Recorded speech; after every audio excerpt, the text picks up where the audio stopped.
senior officers from the three services, esteemed veterans, defense attaches from friendly foreign countries, members of think tanks, academia, industry, publication houses, friends from the media, officers, ladies and gentlemen. Welcome to Ran Samwad.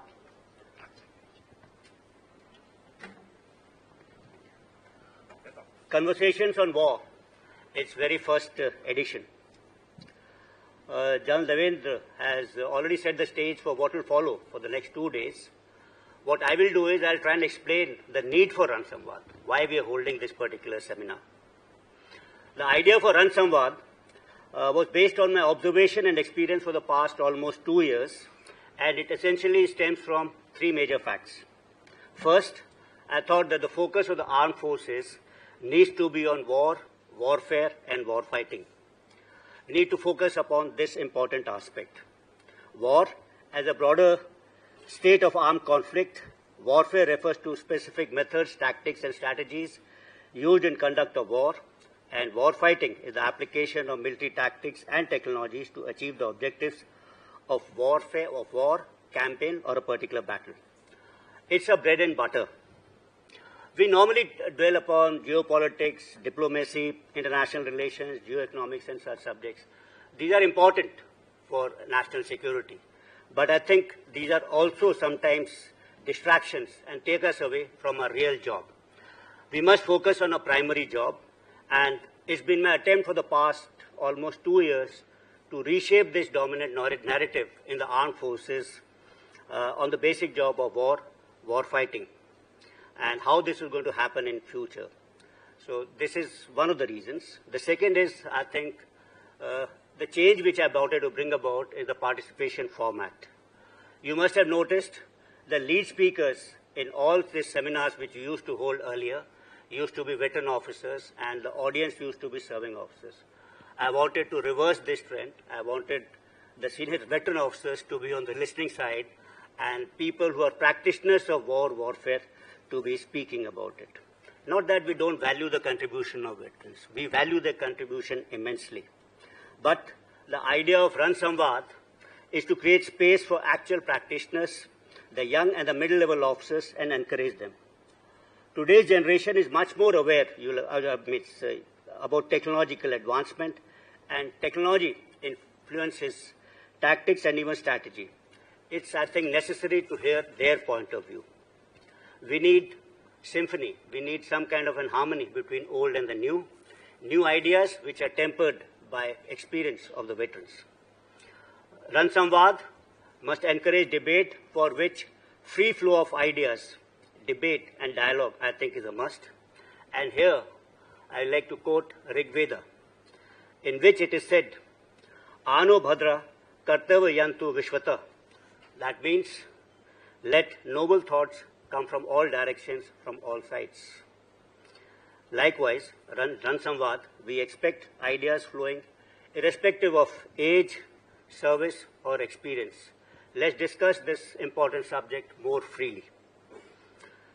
Third, I think the essential element as to why which I thought about holding this particular seminar and this particular format is to spread awareness about military matters. You're all aware that India has been a fountainhead of ideas and knowledge in the ancient times.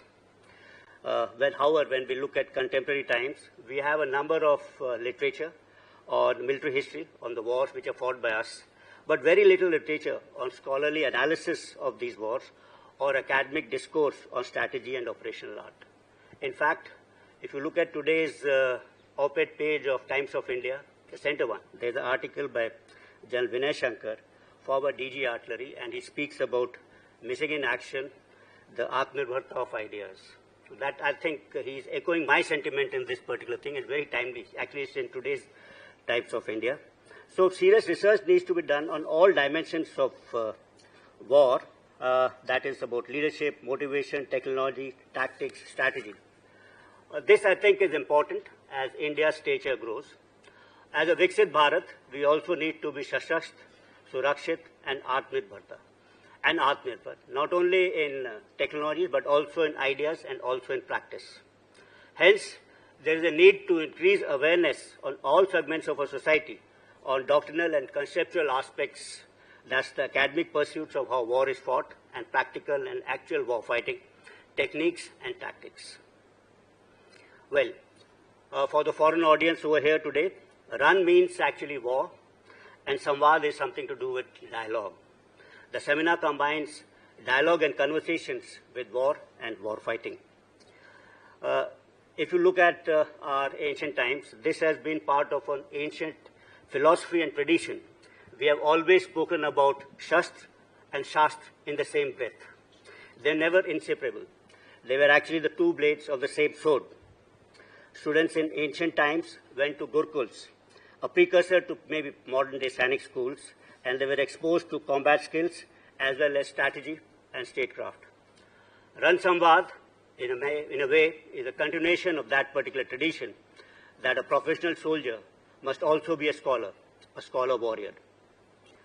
We know that combination of military strategy and warrior is essential to win. And the foremost and the best example of this is Mahabharata, actually, and Gita. We all are all aware that Arjuna was the greatest warrior of all times, actually. His battle skills were unmatched and legendary. Yet, he needed a Krishna to guide him towards victory. Krishna, he was the embodiment of worldly knowledge and wisdom.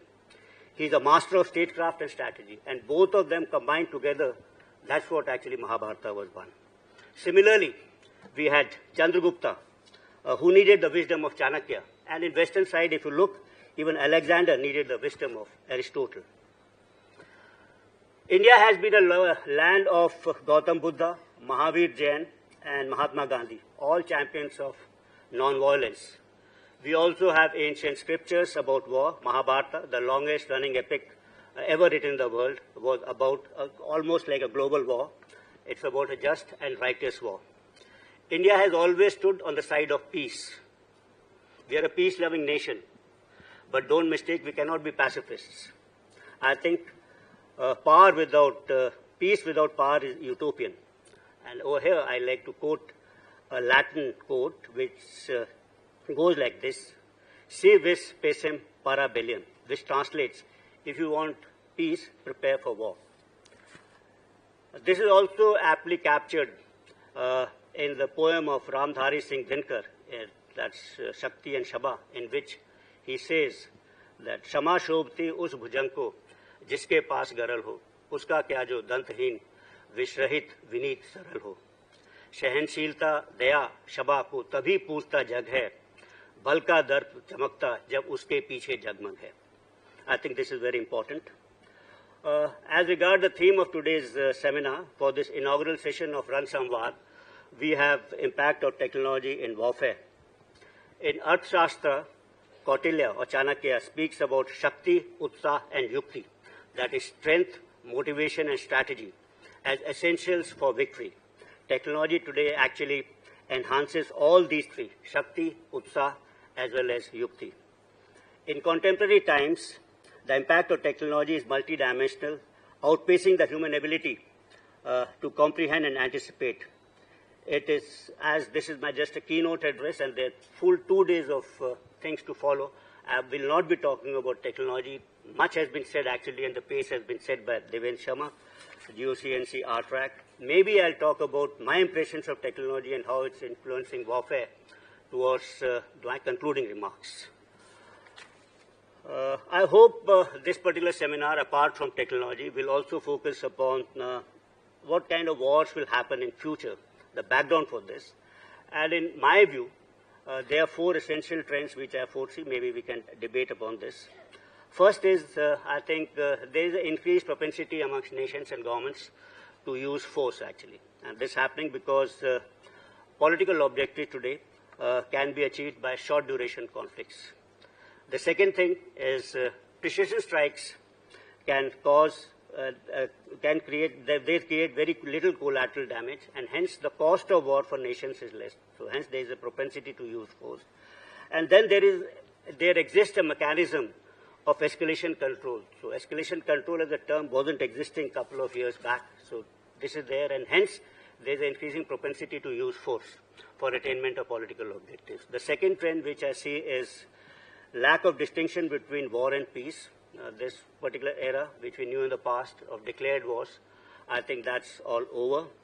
Contemporary warfare today is a kind of a continuum of 5 C's, which I call as competition, crisis, confrontation, conflict, and combat, combat beating war. The third important thing is, I think, importance of people. That is, a modern state, if you look at a modern state, it comprises of 3 essential elements. One is territory, then the ideology of the state, and lastly is the people who comprise that particular state. In the past wars, because of territory and ideology, people were sacrificed, soldiers were sacrificed on the altar of these particular 2. But today, I think people have gained this importance, and you would have seen that in recent conflicts, that nations pay importance to people. Each and every single man is important. The fourth important trend I think we can debate is the matrices of victory. And how do we perceive victory? This also, I think, is changing. In the past, matrices of victory probably were defined by losses inflicted in terms of men and equipment on the adversary. It could be defined in terms of prisoners of war captured. In 1971, we had these 95,000 Pakistanis captured. We could be about loss of territory or gain of territory, or loss of strategic assets or of national symbols, like Queen Elizabeth in World War II, a big ship that are lost. But in today's warfare, probably the new matrices of warfare or victory are the speed and tempo of operations. That could be one. Effects of long-range precision strikes, including PSDA. I think that their impact is getting more and more important. The impact is physical as well as psychological. And the third important matrix of victory, which I think is display of sophistication and superiority in all domains to the adversary.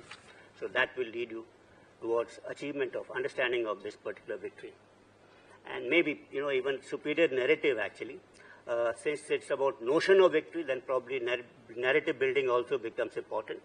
And it's the job of armed forces, I think, to create facts on ground. And it's based on these facts that narratives can be created. Second aspect which I think we could discuss in this seminar is about Sudarshan Chakra, India's own Iron Dome or Golden Dome. The Honorable Prime Minister had made a mention of this on 15th of August when he spoke about Sudarshan Chakra.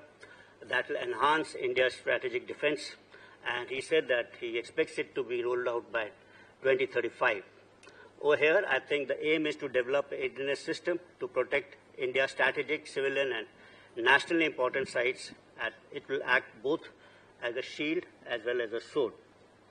It will entail development of robust infrastructure and processes for detection, acquisition, neutralization of enemy's air vectors, including using soft skill and hard skill, both kinetic and directed energy weapons. In fact, 2 or 3 days back, you would have heard about DRDO testing a particular integrated system in which there were QRSAMs, V-Sharrods, and 5 kilowatt lasers, actually. They were all getting combined into one. We'll have to look at multi-domain ISR, integration of ground, air, maritime, undersea, space sensors, all becoming a key necessity and integrating them. A colossal amount of integration will be required as multiple fields will need to be networked to provide a very fused picture to us. Colossal amounts of data will be needed to be analyzed for information and real-time response. Use of artificial intelligence, advanced computation, data analytics, big data, LLM, quantum technologies will be essential. For a vast country like this, like India, a project of this magnitude will require a whole-of-nation approach. But like always, I'm very sure Indians will do it at a minimal and a very affordable cost to us. When we talk about future warfare, I think sometimes there is a misapprehension in segments of the media that probably we have all assembled here to discuss about Operation Sindoor. Well, let me clarify this. Operation Sindoor was a modern conflict from which we learned a number of lessons, and most of them are under implementation. Some have been implemented. The operation is still on. We are not here to discuss Operation Sindoor. We are here to discuss something beyond Operation Sindoor. So we are about to discuss about future warfare. How will they happen? This kind of thing is being held in it's a kind of an academic debate, and it's agnostic of any kind of an adversary. Adversary could be anyone. And it can be taken as part of our understanding, part of our preparation for being prepared for future warfare. And over here, talking about preparation, I would like to quote again Benjamin Franklin, who famously said, "By failing to prepare, we are preparing to fail," and hence the need for Ran Samwad. As part of my concluding remarks, I would like to say that we are all in a race. All the militaries of the world are actually in a race. We are running a 400 meter on an athletic track, and the one who is running faster will lead tomorrow. But it's not only the race on one particular track. Actually, some of them who are running faster are jumping onto the next orbit. And we don't want to lag behind in the race in this particular orbit, and neither do we want to be away from orbit. We want to be there along with the advanced militaries of tomorrow. And we cannot afford to be left behind. So we have to be part of the third revolution in military affairs with modern militaries and developed nations. To win tomorrow's war,